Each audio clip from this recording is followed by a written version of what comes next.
네, 반갑습니다. 부산에서 빗속을 뚫고 왔거든요. 억양이 좀 다르죠? 오늘 한번 저와 함께 바다와 고래와 인간이 어떻게 어우러져 가고 바다가 어떻게 변하는지 대해서 말씀드리도록 하겠습니다. 제가 있는 곳은 이제 영도에 있는데요. 바다는 길이 있는 거 아시죠? 바다가 그냥 파란색이 있는 게 아니고 배가 지나가도록 하기 위해서는 그 배 밑에 뭐가 걸리는 게 없어야 되기 때문에 조사를 하고 또 지도를 만드는 곳을 하는 곳이 저희 조사원이고, 또 하나가 기후변화로 인해서 바다 높이가 어떻게 변하는지도 연구를 하고 있거든요. 그래서 그 결과를 가지고 제방을 어떻게 쌓아야 된다든지 하는 그런 정책적인 지원을 하고 있습니다. 여기 그림은 우리 바다에서 일어나는 것에 대해서 조사하는 방법이거든요. 다 아시겠지만 인공위성 가지고 바다를 조사를 합니다. 왜 인공위성으로 바다를 조사를 할까요? 왜? 맞아요. 선생님이 말씀하셨는데 넓어서. 왜냐하면 배를 타고 우리 서해 앞바다에 남해 앞바다에 수온을 재기 위해서 간다면 한계가 있지 않겠습니까? 그러면 위성에서 하늘에서 한 방에 찍어볼 수 있는 거거든요. 그렇기 때문에 이 위성이라는 것이 원래는 군사적 목적으로 만들어졌지만 우리가 바다를 관측하는 데도 활용하고 있어요. 근데 또 드론도 보여요. 왜 드론을 가지고 또 할까요? 위성은요 47,000km 상공에서 돌거든요. 그러면 구름이 끼면은 관측이 될까요, 안 될까요? 안 되기 때문에 요즘에 있는 기술을 이용해서 드론을 가지고 바다 색깔이 어떻게 변하는지, 바다 수온이 어떻게 변하는지를 조사를 하고 있고요. 또 어떤 연구가 이루어지냐 하면은 여러분 보시니까 고기 잡는 방법도 연구를 하고 있어요. 고기 잡는 방법은 뭘 보고 잡을까요, 우리가? 아까 물고기를 만드셨는데 물고기에 먹는 거라든지 습관을 가지고 하거든요. 그럼 예를 들어보면 갈치는 어떻게 잡을까요? 낚시로 잡는 이유가 뭐냐면 갈치는 이렇게 서서 다니거든요. 그러니까 낚시를 물기 좋게 되어 있잖아요. 그래서 하는 거고, 짱은 어떻게 잡을까요? 그물을 잡지 않아요. 짱어는요 구멍을 좋아하고 어두운 것을 좋아하기 때문에 통발이라는 것을 잡고 있거든요. 그래서 이런 연구도 공학적인 것이 바다에서 일어나고요. 또 아까 사전 교육에서 흰 동가리를 만드셨는데 이게 보통 니모를 찾아서 영화에 나오잖아요. 거기에 나오는데 얘는 해수 관상을 대표하는 거예요. 보통 우리가 마트에 가면은 뭐 구피나 비파를 사면 뭐 한 3,000원, 5,000원에 사는데 해수 관상어는 비싸거든요. 근데 만약에 여러분 중에서 물고기를 잘 키우는 친구 같은 경우에는 이것도 하나의 엄청난 시장이 되기 때문에 한번 도전해 볼 필요가 있을 것 같고요. 또한 우리가 분자 생물학적인 것도 이 물고기를 연구하는 데 하고 있습니다. 그래서 바다는 특이하고 다른 곳이 아니고 육지와 있는 마찬가지로 다른 연구 기술이 들어가 있는 거니까 참고하시면 될 것 같고요. 직업이 궁금하시잖아요. 제가 각각을 보여드렸는데 요즘 뜨는 게 뭐냐면 빅데이터 분석가입니다. 아니, 빅데이터 분석가가 왜 바다를 연구해? 이렇게 하시는데, 바다는 관측하기도 어렵고 태풍이라든지 바람이라든지 해류에 따라서 변화가 많잖아요. 그래서 과거에 기록된 결과를 가지고 바다가 어떻게 변하는지를 예측할 수 있는 게 요즘 각광받고 있거든요. 왜냐하면 태풍이 왔을 때 광주로 올라오든지 부산으로 올라오든지 미리 예측해야 우리가 예방을 할 수 있으니까 그런 기술도 개발되고 있기 때문에 여러분들께서는 조금 머리 아프겠지만 수학을 절대 포기하시면 안 돼요. 자, 아까 제목이 뭐였죠? 바다, 고래, 인간이었거든요. 요 그림이 뭔지 아십니까? 우리가 역사책에서 봤어요. 요것은 확대를 해보면 맞아요. 대곡리의 방구대 안각한데 고래가 언제부터 우리 한반도에 나타났을까요? 요거 보면 맞아요. 선사시대였거든요. 근데 이 아까 보셨던 사진을 자세하게 보면 파란색으로 되어 있는 게 바다에 사는 생물이에요. 고래가 주로 많죠. 그만큼 이 고래라는 것은 우리가 최근에 보는 친구가 아니고 선사시대부터 우리 조상과 같이 지금 현재 우리가 같이 하고 있다는 거 보시면 될 것 같아요. 자, 그러면 우리가 바다에 대해서 이야기를 하니까 우리나라는 동해안, 서해안, 남해안으로 대별되잖아요. 동해안은 제일 깊은 수심이 어느 정도 될 것 같아요? 50m. 더 써야 돼요. 3,700m까지도 된다 그러고, 우리나라 근해는 이제 조사원에서 관측을 하고 있는데 뭐 한 3,000m 가까이 되고 있고요. 서해안 같은 경우에는 조석 간만의 차라 그러거든요. 조석 간만의 차 뭔지 아시죠? 민물, 바다가 쓸려 나갔을 때 민물인 거와 바닷물이 들어왔을 때, 거꾸로죠. 나갔을 때의 썰물과 들어왔을 때의 썰물이 차이가 나는데, 서해안에서 제일 많이 차이 나는 게 9m까지 난대요. 9m 엄청나지 않아요? 평균 한 3, 4m인데 3, 4m라면 여기 우리 1층 높이가 되는 거예요. 왜 이걸 말씀드리냐면 여러분 한 번씩 심심찮게 서해안 갯벌에 놀러 갔다가 차가 물에 잠기고 인명피해가 나는 거 있지 않습니까? 여러분이 놀러 갔을 때라도 과학적으로 분석을 하고 가야 돼요. 언제 썰물이 들어오고 빨리 들어오기 때문에 우리가 재산을 보호하고 인명을 보호하기 위해서 우리가 빨리 계획을 짜야 되는 거거든요. 그래서 매사에 여러분들께서도 하실 때 그런 계획을 가지고 하시면 더 재밌게 즐겁게 이야기할 수 있겠죠. 그러면 우리나라 대한민국의 육지 면적은 10만 제곱킬로미터이거든요. 그럼 바다는 어느 정도 될 것 같아요? 그럼 대충 몇 배 될 것 같아요? 3배보다 좀 더 서서. 생각해봐요. 우리 면적 있고 바다 면적 있잖아요. 대충 맞추셨는데 4배. 4배. 맞아요. 거의 비슷해요. 44만이니까 4.4배. 선물 드릴게요. 나중에. 되거든요. 아까 제가 공지를 안 했는데 질문을 나중에 하시는 분들 3분을 선정해 해드릴 거거든요. 자, 그러면 제가 보여드리는 것은 왜 제목을 바다와 인간을 대해서 얘기했을까 보면 이걸 기억하셔야 돼요. 여러분들께서 배운 친구도 있을 것이고 배워갈 친구들도 있어요. 근데 참고로 보시면 왜 우리가 이런 바다에 사는 생물이 주인이 아니고 같은 친구인가를 보셔야 되는 게 예를 들어 볼게요. 제가 만약에 범고래예요. 근데 만약에 정어리만 먹게 된다면 어떤 문제가 발생하느냐면 정어리가 더 이상 나지 않는다면 어떤 문제가 발생할까요? 그렇죠. 먹을 게 없어서 전 죽어야 돼요. 그런데 정어리뿐만이 아니라 대구라든지 참치를 먹을 수 있기 때문에 제가 자손대대로 번성할 수 있는 거잖아요. 그래서 왜 우리가 중요하게 생각해야 되느냐는 것은 우리가 인간이 마구마구 잡아먹으면 안 된다는 거죠. 이 아이들도 살아가고 같이 영원히 존속할 수 있도록 이런 푸드웨어, 먹이 구물을 생각하면서 여러분들이 하시면 좋을 것 같아요. 자, 이제 고래가 나왔어요. 고래 IQ가 얼마인지 아십니까 혹시? 80, 70에서 80. 그러면 사람으로 치면 4살 내지 5살이거든요. 그러면 더 깊게 설명하면 이 고래가 4분 내지 5분을 집중할 수 있답니다. 내가 4분 내지 5분을 집중 못한다는 것은 고래보다 못한 인간이 될 수 있어요. 농담입니다. 그런데 이 고래가 아까 말씀드렸죠? 무엇을 먹을 것 같습니까? 맞아요. 플랑크톤인데 뭐죠? 이거예요. 크릴새우죠. 남극에 크릴이 엄청 많아요. 이렇게 먹고 하고 있기 때문에 예를 들면 우리나라 동해안에도 고래가 많이 나오죠. 그러면 아까 오징어하고도 경쟁 관계에 돼요. 왜냐하면 오징어 먹이를 먹어버리기 때문에. 그렇기 때문에 우리가 어떤 목적을 보느냐에 따라서 고래 입장인지 오징어 입장인지 크릴 입장이 달라지겠죠. 그래서 우리가 경중을 따져가지고 우리가 선을 잘 그으면서 가야 되는 거예요. 참 고래는 물고기다 아니다? 아니다.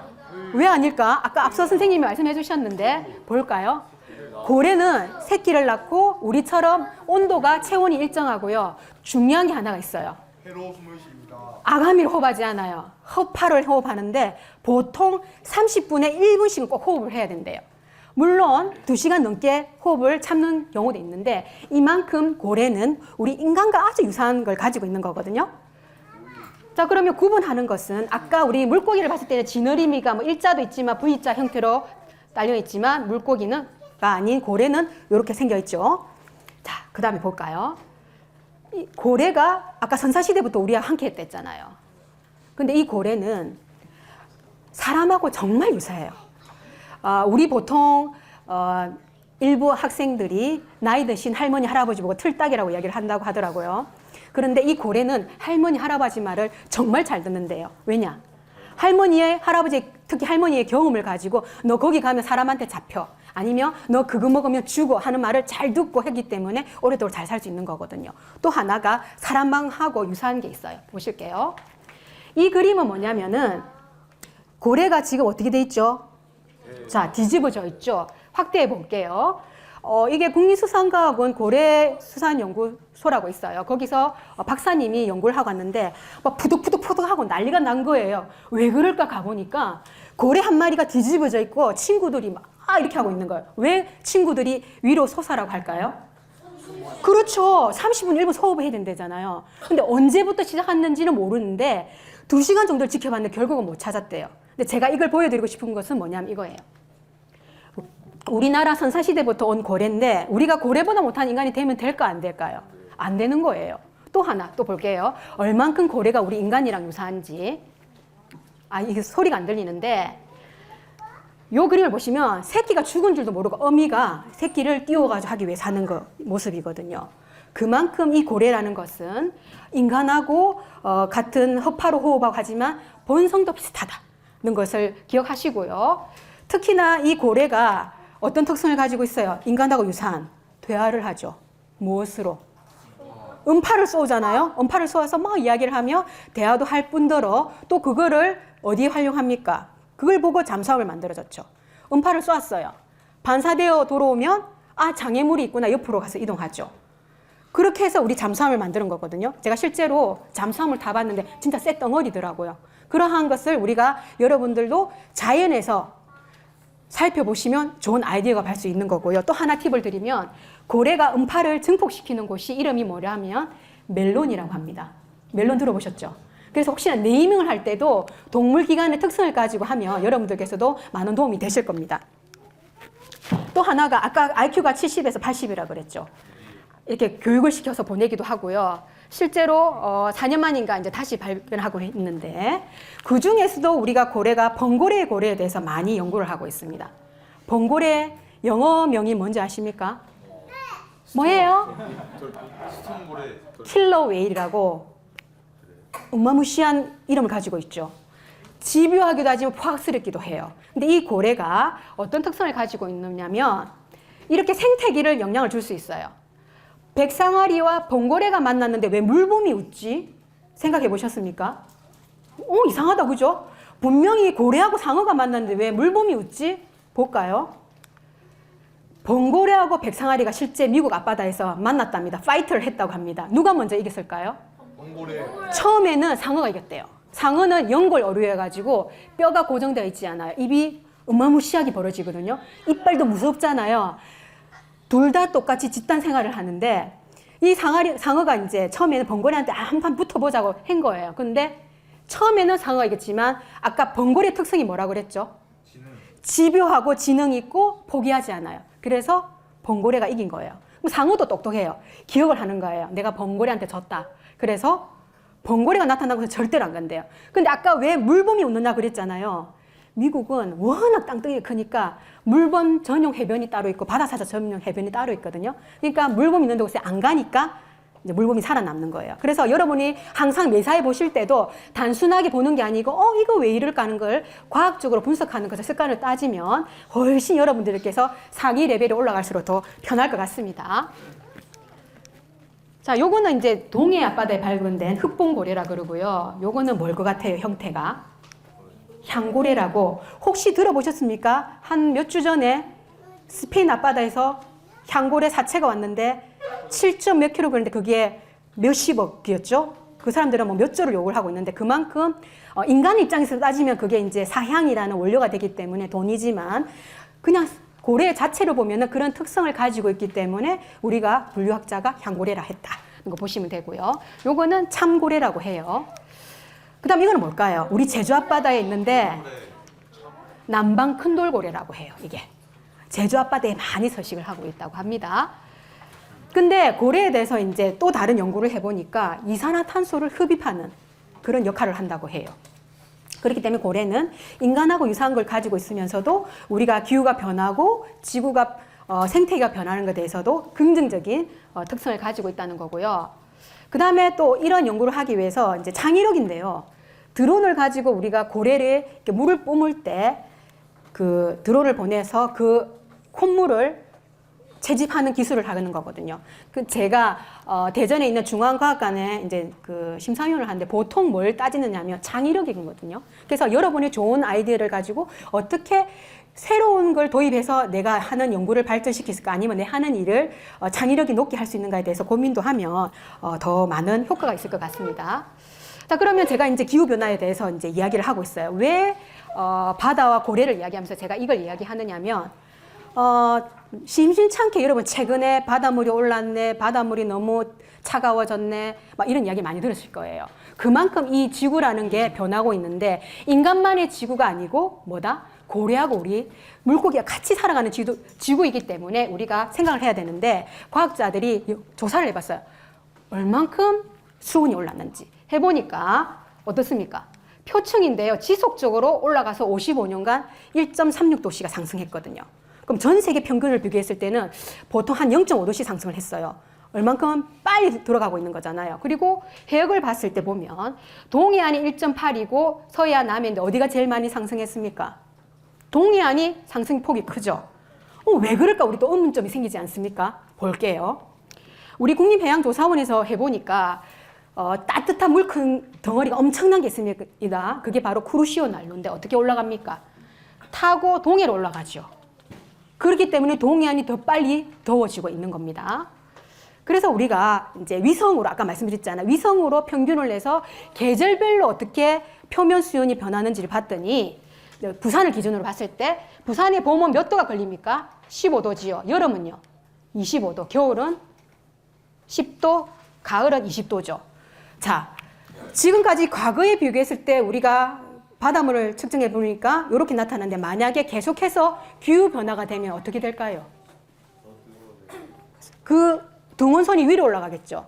뭐 예를 들면 어머님도 아시겠지만 부모님들 사과 산지가 옛날에는 어디서만 사과가 났습니까? 대구 주변에서만 났거든요. 근데 위로 올라가고 있고요. 또 귤도 옛날엔 제주도만 했지만 요즘은 남해안에서도 귤도 만들어지는 거거든요. 그만큼 이러한 변화가 우리는 몸소 느끼지 못하지만 어떻게 해요? 지나면서 이렇게 서서히 변화되는 게 이렇게 나타나고 있다는 거거든요. 그래서 우리가 평소에 지구를 구하기 위해서 이제 생각을 많이 해야 되겠죠. 전 세계 사람들이 해보니까 실질적으로 이상수온이 나타나고 또 하나가 우리 인간하고 직접적인 영향을 끼치는 해수면 상승이 또 대두되고 있습니다. 해수면 상승 원인은 자체적으로 이제 대기와 해안 관계에서 상승하는 것도 있지만 북극의 빙하가 녹으면서 되는 상승도 되는 거거든요. 이러한 상승을 가지고 우리가 해야 되는데 저희 해양조사원에서 해보니까 과거 동안에도 우리가 얼만큼 변했냐면 33년간 약 9cm 정도가 상승을 한 거예요. 34년간 9cm 미묘하다고 생각해도 되지만 지금 우리가 어떤 액션을 취하지 않으면 바다가 어떻게 변할 수 있느냐면은 지금 계속해서 지금 상승하고 있죠. 미래에 했을 때 보면은 우리가 노력을 했을 경우에는 바다가 47cm 정도 상승을 하지만 지금처럼 우리가 CO2를 막 발산을 하게 되면 어떻게 되느냐? 82cm가 상승하는 거거든요. 그럼 82cm 뭐 상승하는데 나하고 상관없지 않나? 이렇게 말씀하실 수 있지만 이 82cm라는 게 지금을 기준으로 해서 2100년에 82cm잖아요. 근데 그게 더 빨라질 수 있다는 거잖아요. 그럼 이게 어떤 위협을 주느냐? 자, 보통 연안에 있는 게 같은 경우에 태풍이 왔을 때 문제거든요. 태풍이 오면 어떻게 돼요? 바닷물이 넘어오죠. 그런데 평지에 있을 때 바닷물이 넘어오는 거랑 82cm 상승했을 때 올라온 건 어느 게 더 많이 올라옵니까? 82cm 상승에 올라오는 거잖아요. 그래서 정부에서는 어떻게 하느냐 하면 실질적으로 우리가 언제 얼마큼 상승하는지의 데이터를 가지고 방파제를 높이고 하는 걸 연구를 하고 정책을 만들어가는 거거든요. 그래서 지금 여러분들은 모르시지만 정부에서 열심히 일을 하고 있어요. 우리 국민들을 보호하고 재산을 보호하기 위해서. 그렇기 때문에 그냥 흐트러 보지 마시고 하면 될 것 같고요. 그 다음에 이제 이러한 문제들이 많은 문제가 발생하는데 괭생이 모자반이라는 걸 여기 광주 쪽에서는 모르는데요. 요게 기후가 변함으로 인해서 중국의 연안에 있던 아이가 우리나라로 막 들어옵니다. 그래서 많은 피해를 대고 하고요. 또 고래가 편하게 살아야 되는데 플랑크톤이 너무 많이 생긴 유해족조인 생겨서 물고기를 죽게 하고요. 그 다음에 이러한 이게 뭐냐면 물고기를 잡아야 되는데 이 해파리가 올라오는 거거든요. 자, 그러면 어업인 입장에서 보면 어떻게 해요? 내가 물고기를 잡아야 되는데 해파리가 올라오면 다시 그물을 던져야 되고 그 다음에 물고기가 해파리와 같이 있으면 또 상하고 이런 현상이 나타나잖아요. 그만큼 우리가 바다가 파란 물인데 그 속에는 이렇게 많은 변화가 일어나고 있다는 겁니다. 근데 또 하나가 있어요. 우리가 인간이 쓰레기를 버리지 말아야 되는 건데 고래는 뭐 크리를 먹고 하는 거지만 아까 거북이 나왔잖아요. 거북이는 주로 뭐 먹는지 아십니까? 해조류, 해파리 이런 걸 먹어요. 그런데 이 비닐이 우리 눈에는 비닐로 보이잖아요. 근데 이 비닐이 물속에 둥둥둥 떠다니면은 조류가 막 끼면 초록색으로 변해요. 그러면 거북이는 이걸 비늘로 인지를 할까요? 뭘로 인지할까요? 해조류를 생각하죠. 그럼 먹어버려요. 그럼 어떻게 돼요? 비닐이 소화가 안 되잖아요. 배가 더부룩하잖아요. 나는 배가 불러. 그러니까 영양 급입이 돼서 결국 죽게 되는 거거든요. 그래서 우리가 어떤 걸 버린다든지 뭘 할 때는 이게 나중에 어떤 영향을 끼칠까 하고 고민을 할 필요가 있을 겁니다. 실제로 그물에 고래가 걸려가지고 살려달라고 막 하는 경우가 있거든요. 그래서 이런 고래라든지 물고기가 그물에 걸려가지고 죽지 않기 위해서 다양한 연구 방법도 하고 있습니다. 자, 아까 바다 고래를 얘기하면서 요거는 물속인데요. 물속이 따뜻하게 지니까 이렇게 따뜻한 곳에 사는 아이들이 실제로 많아지고요. 부산 앞바다 이야기인데 자리돔이라 하는 물고기 있거든요. 그 따뜻한 바다에 제주도에 많은 사는 아이인데 부산 앞바다에까지 이렇게 출몰하고 독도 앞바다에까지 출몰하고 있거든요. 그래서 우리가 보는 바다는 그냥 파란물이 찰랑찰랑 하는데 실제로 바다 속은 이렇게 변화하고 있는 겁니다. 요거는 이제 해파리 아까 말씀드렸잖아요. 기후가 변하면서 이게 보름달 물 해파리인데요. 보름달 물 해파리는 원래 1년만 살 수 있는데 날씨가 따뜻하니까 얘가 겨울을 나는 거예요. 그럼으로 인해서 이 해파리가 원래 여름에 많이 나야 되는데 거의 3월 초봄부터 얘가 많이 생기기 시작하는 거거든요. 그래서 우리가 수온이 올라가고 기온이 올라가는 것은 이렇게 생물에게 많은 영향을 끼치겠구나 생각하시면 될 것 같아요. 그 다음에 이제 아까 말씀드렸는데 수온이 상승하면서 아까 물고기가 많이 이동한다 그랬잖아요. 보면 아열대에 사는 물고기인데요. 실제로 봤을 때 아까 말씀드린 것처럼 사과산지가 위로 북상하는 것처럼 물고기들도 위로 올라가는 거예요. 보시면은 이제 참다랑어가 이제 사실은 효자 상품이지 않습니까? 이 참치가 우리나라 앞바다로 올라오기 때문에 이제 많은 연구를 해요. 그런데 이렇게 돈이 되는 물고기가 우리나라도 많이 오지만 사람의 생명을 해치는 야가 오는 겁니다. 야 뭔지 아시죠? 실제로는 건들면은 이렇게 변돼요. 처음에는 파란고리 문어라고 했지만 요즘은 파란선 문어라고 분류학자가 명명을 했어요. 보시면 뭐가 있어요? 선이 있잖아요. 파란선. 근데 사진을 제가 확대를 해서 그런데 요만합니다. 주먹만큼도 안 됩니다. 그런데 무섭죠? 왜 무서워요? 낚시를 하면 이렇게 나와요. 낚시하시는 분 보세요. 독이 있는 거예요. 보고에 있는 독이 테트로독신이라는 독이 들어있대요. 그렇기 때문에 절대로 만졌어도 안 되고 삶아 먹으면 절대 안 돼요.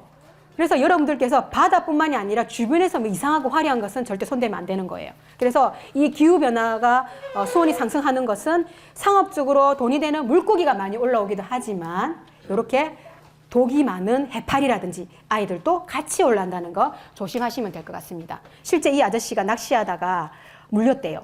근데 한 보름이 지났는데도 병이 안 낫고 막 시름시름 앓는데요.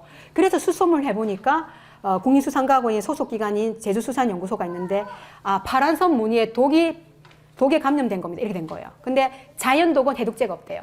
그래서 이제 링거를 맞고 다행스럽게 이제 혈액을 정화시켰는데 제가 말씀드리고 싶은 것은 기후변화가 위기이기도 하고 기회가 되기도 하잖아요. 그죠? 그런데 새로 본 거 모르는 거 여러분들 절대 만지면 안 되는 거고 만약에 아이디어 있으신 분은 파란선 문어에 있는 독을 가지고 새로운 기능성 물질도 만들어내겠죠. 그래서 여러분이 봤을 때 한 가지 면만 보지 마시고 다른 면, 유익한 면이 있는가도 보시는 그런 개념을 가지시는 게 참 좋을 것 같습니다. 아까 말씀드렸잖아요. 참다랑어가 옛날에는 동해안에 올라오지도 않았는데 올라와요. 근데 지금 우리나라에서는 최근에 보니까 1,500만 이렇게 했는데 일본에서는 엄청 비싸거든요. 일본에서 첫 해에 처음 경매된 걸 가지고 하는데 왜 이렇게 참치가 비싸냐면 설명을 드릴게요. 이 참치가 아까 우리나라 위로 올라온다 했잖아요. 근데 우리가 너무 좋아해요. 여행 가시면 꼭 참치 캔 들고 가시잖아요. 그러다 보니까 참다랑어 보존위원회라고 있습니다. 전 세계에. 멸종이 될 것 같다는 거예요. 그래서 우리가 눈치를 끌고 보니까 못 잡게 할 수도 있다는 거예요. 그래서 우리가 먹는 것은 우리가 만들자는 측면에서 지금 제주 앞바다와 욕지 앞바다에서 키우고 있어요. 그런데 실제로 여기 영상이 안 나오는데 커다란 그물에 넣는데요. 등푸른 생선은 성질이 더럽다고 합니다. 바로 죽어버린대요. 이게 깎아오면. 그런데 워낙 그물이 크니까 얘들이 이제 돌아가고 사람이 먹이를 주는데요. 가치가 얼마큼 되는지 한번 볼까요? 일본에서는 이 참치가요. 놀라지 마세요. 우리나라는 비싸봤자 한 1,500만 원, 250만 원 되는데 얼마인지 볼까요? 짠! 얼마예요? 3억. 여기 보세요. 여기. 34억 원이 되는. 35억 원이 되겠죠. 그죠? 이만큼 투기가 아니고 잘만 키우면 돈이 되니까 여러분들 중에서 잘 키우는 친구들은 이런 쪽으로 한번 해보시면 될 것 같아요. 자, 그 다음에 요거는 뭐냐? 아까 거북이 나왔는데 올리브 바다 거북인데요. 우리나라의 첫 국내 서식을 확인했대. 왜냐? 얘는 교재 안 나옵니다. 요거는 뭐냐? 교재에 나오나요? 아열대에 사는 종이래요. 그래서 점점 우리나라 바다가 진짜 뜨거워지고 있구나 하는 걸 볼 수 있고요. 그 다음에 이러한 기후변화가 우리 인간 생활에 영향을 끼치죠. 물론 살고 있는 곳에도 영향을 끼치지만 이거 뭐죠? 보리굴비. 그죠? 예. 맛있는 굴비인데요. 요게 이제 제주도에서 제가 찍은 건데, 제주도에서 참조기, 이제 조기의 완전 양식을 위해서 연구를 하시는데, 실험실이에요. 실험실. 얘네들이 이렇게 물을 따라서 돌고 있는데요. 17도씨의 비밀이 있어요. 어떤 비밀이냐? 바다에서는 아니지만 현장에서 키워보면 17도씨보다 올라가면은요, 어떻게 돼요? 수코스로 변하는 거예요. 실험실 안에서. 그래 되면 우리가 가정을 한번 해봅시다. 바닷물이 들끓어서 되면 우리가 조기를 먹을 수 있다 없다? 없는 거예요. 암컷이 수컷으로 변해버리니까. 물론 자이언트 그룹으로 해서 아열대에 사는 능성어 같은 경우는 나이가 많아지면 수컷으로 변하긴 해요. 그런데 이렇게 기후변화라는 것이 지속됐을 때는 바다 생태계도 영향을 주고 우리 인간도 영향을 받게 되는 거거든요. 물론 지금은 괜찮아요. 왜? 조기는 바다에서 막 이동해 가니까 좋은 환경을 찾아가니까 괜찮지만 실험실에서는 이렇게 나타난다는 거 참고하셔가지고 하시면 좋을 것 같습니다. 자, 그 다음에 우리가 스시를 많이 먹잖아요. 자, 그러면은 이 스시에 쓰이는 종류가 달라지겠죠. 기후가 변해서 아열대에 사는 거. 지금은 참치가 비싸지만 만약에 우리나라 바다로 참치가 드글드글하게 많이 온다면 참치 스시를 그냥 먹겠죠. 그만큼 우리가 상상했을 때는 다양한 일이 이루어진다는 것이고요. 요거는 잘 모르시는데 요거예요. 명란이죠. 이 명태 알이 명란이잖아요. 명태는 가공 방법에 따라서 이름 다른다는 거 아시고 계십니까? 몇 가지나 될까 볼까요? 제가 찾아봤거든요. 이렇게 했어요. 명태, 가공 방법에서 동태, 생태, 그 다음에 명태 새끼를 노가리, 그 다음에 황태, 이게 먹태, 난리가 나거든요. 이만큼 우리가 가공법이라는 것은 건조 방법에서 달라지고 우리가 그 자원을 잘 활용하기 위해서 다양한 가공법을 쓰는데 그것도 하나의 연구 분야입니다. 아시죠? 자, 요거는 뭐예요? 오징어거든요. 오늘 뉴스를 보니까 오징어 어디에 많이 나왔다고 합니까? 원래는 동해안에 나는데 어디 났다고 하대요? 서해안. 그렇죠. 서해안이 났어요. 그거는 뭐냐면 수온에 따라서 이 오징어가 따뜻한 물을 좋아하는데 원래 우리나라 바다에 많아야 되는데 일본 쪽에 많이 가 있어요. 동해안 같은 경우에는. 그래서 이제 얘가 금징어라고 하잖아요. 비싸서. 그런데 이 세 가지 중에서 어느 오징어로 만들었을 것 같아요? 한치. 보통 한치를 많이 하는데요. 오징어 감별법 말씀드릴게요. 이렇게 삶든지 굽든지 오그라들면 뭐다? 오그라드니까 오징어예요. 한치는요, 아무리 구워도요, 여기 안 나오는데, 빠졌네. 한치는 아무리 구워도 오그라들지 않아요. 요거는 뭐냐면, 오징어의 서식차하고 관계돼요. 오징어는 이렇게 힘을 쳐가지고 먼 바다까지 가는데, 한치는 연안에 붙어 있잖아요. 조그만하잖아요. 그렇게 되고, 아까 보여드린 갈고리 흰 오징어는 왜 개발을 했느냐면 오징어가 금징어인데 동그랑땡을 만들 재료가 충분하나요? 안 하나요? 안 하니까 심해에 사는 오징어를 개발하는 거예요. 그래서 여러분들이 먹고 계시는 게 그냥 이루어지는 게 아니고 다 연구를 해서 되는 거거든요. 그래서 가공법, 유통법을 기억하시면 될 것 같고요. 그 다음에 이게 이제 등푸른 생선인데 제가 사이즈를 갖게 해놨거든요. 자, 시간이 관계상 넘어갈게요. 꽁치처럼 보이는 게 멸치예요. 멸치, 고등어, 삼치, 참다랑어거든요. 얘들 특성이 뭔지 아시죠? 왜 등은 푸르고 배는 하얗죠? 생존 전략. 물고기가 바다를 봤을 때 파란색, 큰 물고기가 하늘을 봤을 때는 표면은 흰색이잖아요. 내 살아남기 위한 생존 전략이라는 거. 그래서 생물도 나름의 자기 생존 전략을 갖고 있기 때문에 여러분도 내가 뭘 잘하고 뭘 못하는지를 해서 생존 전략을 만들어 보시면 훨씬 재밌게 살 수 있겠죠? 이게 고등어예요. 근데 고등어 하면 잘 모르시는데 요게요, 국내산이에요. 차이를 볼까요? 고등어하고 소금이 만나면 뭐가 되죠? 강고등어 되잖아요. 안동 강고등어. 이것도 하나의 가공법이잖아요. 채적에 한 묶음을 던졌는데 강고등어 되는 거예요. 수십 년간의 경험을 통해서 그게 한 5 정도 농도가 된대요. 그래서 그냥 허투루 보지 마시고 우리의 소금을 쓰는 건데 이분이 이제 무형문화재시더라고요. 탁 던지면 일정하게 5 정도의 농도가 된다는 거예요. 그런데 요건 알고 가자는 거죠. 부드럽고 연한 건 우리나라 거, 이렇게 번무늬가 있는 거는 노르웨이산이라는 거. 알고 드시라는 거죠. 그죠? 그래서 우리가 시간이 다 돼가지요. 자, 10분 남았는데 요거는 뭘까요? 알로 보이는데 더 힌트. 미역. 해초. 해초. 맞아요. 정확한 발음을 하셨는데 여러분이 마트에 가면은 미역 같은 거를 식초에 절였다고 해초라고 하는데 해초 아니에요. 왜냐? 해초는요. 육상의 식물과 같이 종자로 번식하는 거거든요. 미역 다시마는 뭐다? 해조예요. 그래서 이 아이가 실제로 우리가 소나무나 봤을 때는 산수를 만들어 눈에 보이지 않아서 모르는데 물속에 보니까 이 방울이 아까 뭐였냐면 올챙이가 아니고 공기방울이라는 거. 그리고 바다 속에서는 아주 생물들이 열심히 살아가고 있고요. 그 다음에 이제 우리 갱생이 모자반을 하는데 이거예요. 갱생이 모자반이 아까 말씀드린 것처럼 우리 연안에도 서식하지만 중국에 있는 아이가 대량으로 와서 제주도에 연안을 파괴하고 하거든요. 악취를 풍기지만 발상의 전환. 새롭게 돈을 만들어내는 거예요. 보시면은 후코이단, 알기산, 시놀이랑 있는데 시놀은 치매 예방 물질이라고 해요. 그래서 요즘은 버려지는 쓰레기에서 어떻게 새롭게 돈을 만들어내고 부가가치를 만들어내느냐 이렇게 생각을 하시면 되고요.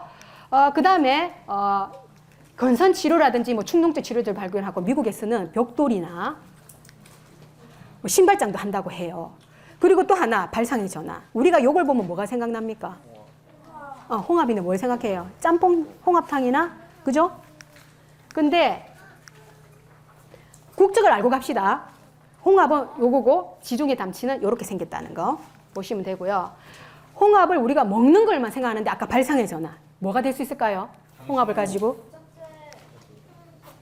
요거 아시잖아요. 뉴질랜드 가면 이렇게 사오시잖아요. 그죠? 그 다음에 요거예요. 접착제.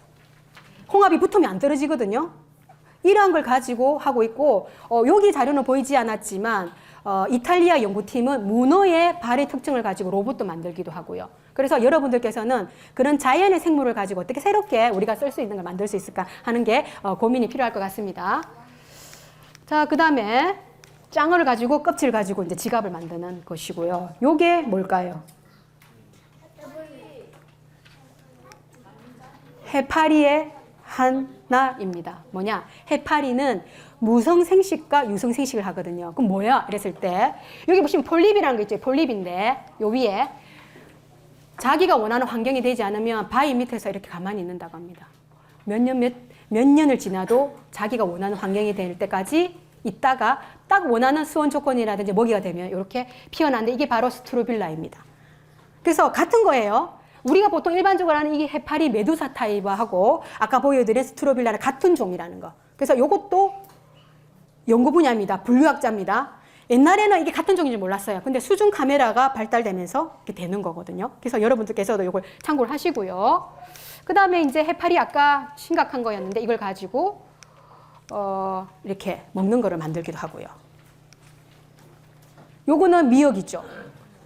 기후가 변하면은 미역이 영향을 받아요. 왜일까요? 미역 언제 드세요? 생미역. 여름에 드세요? 겨울에 드세요? 여름. 생미역. 겨울에 먹죠. 근데 차가운 바다에 잘 자란단 말이야. 그러면 수온이 올라가서 물이 뜨거워지면 어떻게 될까요? 안 나겠죠. 그래서 어떤 연구를 하는지 알아요? 고온에 강한 품종을 개발하는 거예요. 그래서 어떤 현상을 보고 우리가 극복할 수 있는 걸 연구를 하고 있는 거거든요. 그렇게 하고 또 미역국만 끓여 먹는 게 아니고 미역에 있는 알기산 성분을 가지고 화장품을 쓰기도 하고요. 그 다음에 우리가 좋아하는 뚱인데 이걸 가지고 화장품이랑 가심제를 만드는 거거든요. 그래서 여러분들이 주변에서 허투루 보시지 말고 이걸 가지고 하시는데 여러분이 좋아하는 초코우유에도 바다에 사는 야가 들어가야 됩니다. 힌트. 눈치 끌으셨죠? 눈치 끌으셨죠? 맞아요. 우뭇가사리예요. 우뭇가사리에 카라긴이라는 성분이 들어가서 젤라틴화를 시키는 거거든요. 그래서 여러분들께서 하시는 거는 따로 있는 게 아닌 것 같아요. 어떻게 이런 걸 내만의 방법으로 뭔가를 새롭게 만들까? 이게 저의 강의 주제고요. 중요한 것은 이 바다에 고래와 같이 생존할 수 있고 공존할 수 있도록 우리가 인간이 노력을 해야 된다는 게 제 주제였습니다. 감사합니다.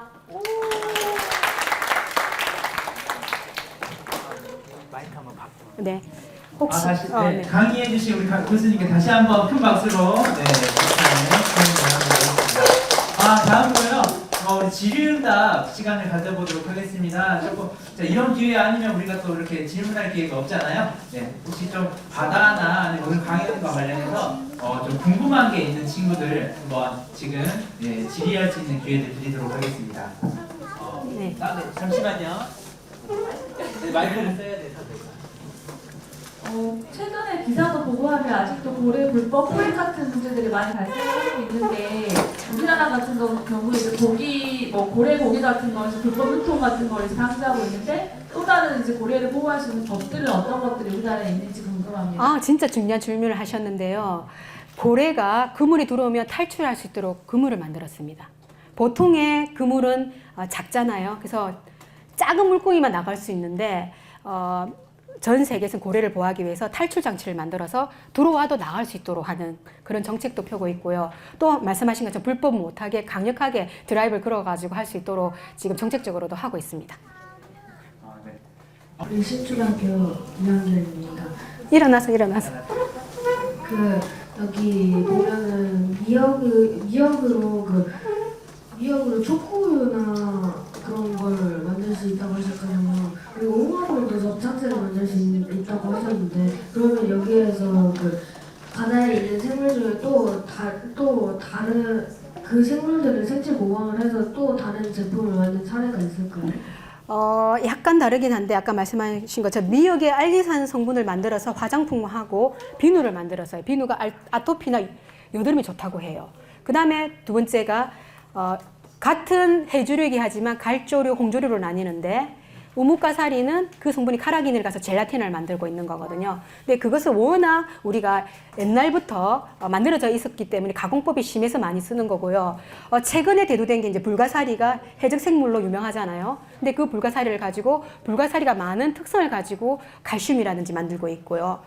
그 다음에 아까도 말했지만 해조류를 가지고 어떻게 활용하는가에 대해서 많이 연구를 하고 있고 형태적으로는 아까 문어의 형태를 가지고 로봇을 만든다든지 아니면은 조금 다른 이야기긴 한데 바다 생물을 키우기 위해서 단순하게 옛날처럼 그물을 쳐서 하는 게 아니고 스마트폰만 있으면 물고기를 키울 수 있는 그런 다양한 첨단 기술이 다 들어가는 거거든요. 그래서 제가 말씀드리고 싶은 것은 육지에 보다도 4.4배인 바다에 더 여러분이 새롭게 만들 수 있는 게 많다는 걸 제가 오늘 알려드려서 간략하게 설명을 드렸고요. 만약에 더 궁금하면 네이버 형님이나 구글 아저씨한테 물어보면 더 많은 정보를 얻을 수 있을 것 같습니다.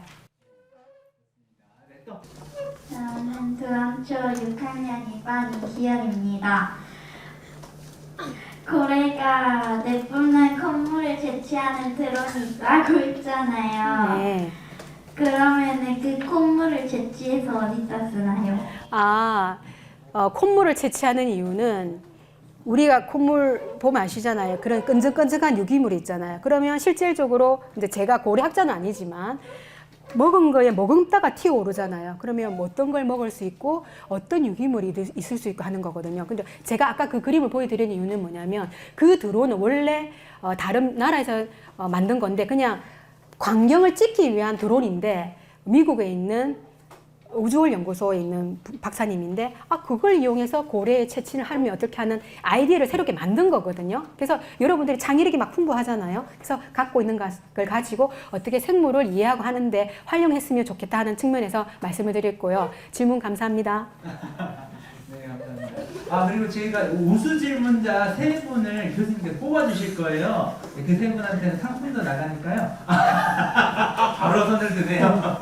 네. 자, 소속 이름 알려주시고. 어디 학교? 숭이과학기술고 이런. 숭이과학기술고 1학년 부안과 1과 정명진입니다. 혹시 고래 콧물을 채취해서 고래가 감기가 걸리는 안 걸리는지 그거는 물어봐야 되겠습니다. 고려하시는 분한테. 다음에 알아보고 제가 다시 연락을 드리도록 하겠습니다. 네. 연기가 네, 좋습니다. 자, 마지막으로 한 명 정도 더 받아보도록 하겠습니다. 혹시 이때 아니면 네네. 자, 혹시 마지막 기회 마지막 기회입니다. 네, 없을까요? 없습니까? 없습니까? 자, 해도 돼요. 아, 네네네, 좋습니다. 네, 광주 농성초 정경수라고 합니다. 혹시 저희 동해는 수심이 조금 깊은데 최근에 그 타이타닉 탐사선 좀 사고가 있었잖아요. 저희 국가에서는 혹시 그런 심해 탐사 기술이 어느 정도 되고 실제로 그런 연구를 하고 있는지 조금 궁금합니다. 아, 진짜 예리한 질문을 하셨는데요. 그렇게 깊이까지는 아닌데 해양수산부에 있는 다른 연구소가 있어요. 거기서 개 모양의 작업을 할 수 있는 걸 만들어 놓고요. 심해 잠수정을 하기 위해서 연구를 하고 있거든요. 그래서 지금은 아직 미진하지만 몇 년 안에 우리나라 기술로 만든 아마 잠수정이 나올 수 있을 것 같습니다. 네, 감사합니다. 자, 그러면 질문 여기까지 하도록 네네. 하겠습니다. 교수님 그 3명만 우수 질문자 3명만 세 명만. 처음에 예리한 질문을 해주신 우리 어머니. 예, 고래에 대해서 잘 모르는데 미리 예습을 많이 해오신 것 같습니다. 분이랑 그 다음에 뒤에서 열심히 끄덕끄덕 하셨다는 우리 그 안경 낀 친구한테 드리고요. 나머지가 결정하기가 되게 어려운데요. 그러니까 양보를 하셨는데 저기에서 고래 콧물에 대해서 하신 우리 세 분에게 드리도록 하고요. 친구는 나한테 연락처를 주면 우리 연구소에 가서 기념품을 보내줄게요. 네. 우와, 좋겠다. 네, 감사합니다. 방금 세 분은요, 이따 끝나고 저 옆에 여자 선생님 보이시죠? 손 한번 들어주세요. 저분께 연락처와 말씀해 주시면 네, 소정의 상품을 보내드리도록 하겠습니다. 자, 그러면 우리 교수님을 여기서 보내드리도록 하겠습니다. 큰 박수로 우리 교수님 보내드릴게요. 감사합니다.